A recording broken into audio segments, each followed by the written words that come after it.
Daraxt bargidan tortib hayvonlargacha, hatto geologik qatlamlar ham tabiatning bir qismi. Ushbu turkumlarni tushunish, saqlash va kelajak avlodlarga yetkazish vazifasi esa muzeylarga yuklanadi. Poytaxtimizda joylashgan O'zbekiston Davlat tabiat muzeyi ham ana shunday maqomga ega maskan. U Markaziy Osiyoda o'z yo'nalishi bo'yicha yagona va salkam 1,5 asrlik tarixga ega. Muxbirimiz ushbu o'lkashunoslik uyidan reportaj tayyorlagan.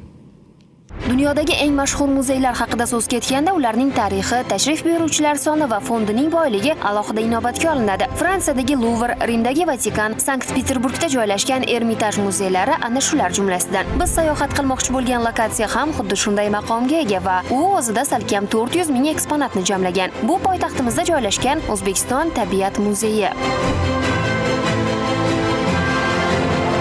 O'zbekiston Davlat tabiat muzeyi 1876-yilda aynan O'rta Osiyoda eng birinchi bo'lgan. Muzeyimizda hozir 400 mingga yaqin eksponatlar joy olgan, muzey ashyolari va kolleksiyalari. Buni 97% eng katta qismi bu entomologik kolleksiyalar.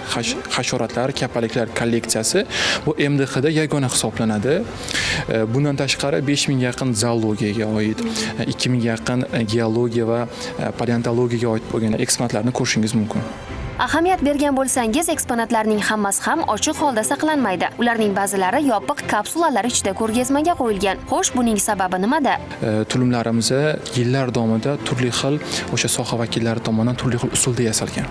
Yasashda ishlatilgan moddalarni o'sha reaksiyaga kirish natijasida ba'zi birlari o'zlaridan hid tarqatadi. Ular germetik yopiq holatda tomoshaga qo'yilgan, zararsizlantirilgan holatda, ba'zi birlar ekologik toza holatda. Har yili bitta mavsumda bu eksponatlarimiz maxsus changdan tozalangan holatda, maxsus ana shu qurt-qumursqa yeb qo'ymasligi uchun, chirib ketmasligi uchun maxsus restavratsiya va konservatsiya ishlari olib boriladi. Muzey yerda hayotning paydo bo'lishi zali bilan boshlanib, umumiy biologiya, geologiya, entomologiya kabi 8 ta zal bilan davom etadi. Muzey fondidan o'rin olgan minglab eksponatlar qatorida siz hayvon suyaklari, qadimiy o'simliklar qoldiqlari, ya'ni gerbariylar va noyob qush turlarini uchratishingiz mumkin. Bir so'z bilan aytganda, bu yerga tashrif buyurgan har bir inson tabiatning mo'jizaviy dunyosi bilan qaytadan tanishadi.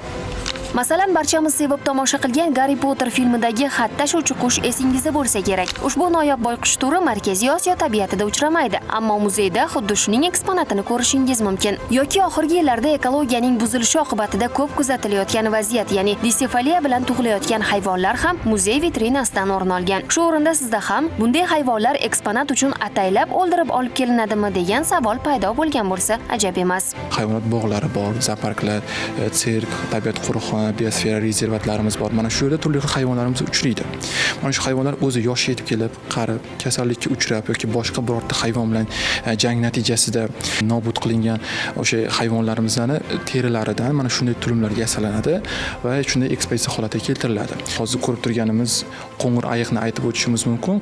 O'tgan yili Surxondaryo viloyatida aholi punktiga kelib, o'sha ana shu insonlarga hujum qilgandan so'ng zararsizlantirish natijasida bu nobud bo'lgan. Bu ayiq va bizni ilmiy xodimlarimizning sa'y-harakati natijasida mana shu ayiq muzeyga keltirildi va eksponat holatiga keltirildi. Mazkur tarixiy majmua har yili 100 minglab mehmonlarga xizmat ko'rsatadi, ammo bunday olib qarasak, ekologik madaniyat haqida bong urilayotgan bir paytda mazkur o'lkashunoslik uyi muhim rol o'ynaydi. Chunki tabiat bilan yaqinlik va uyg'unlikni his qilish, balki uning mo'jizaviy dunyosini o'z ko'zi bilan ko'rish uchun ham ushbu maskanga tashrif buyurish kerak.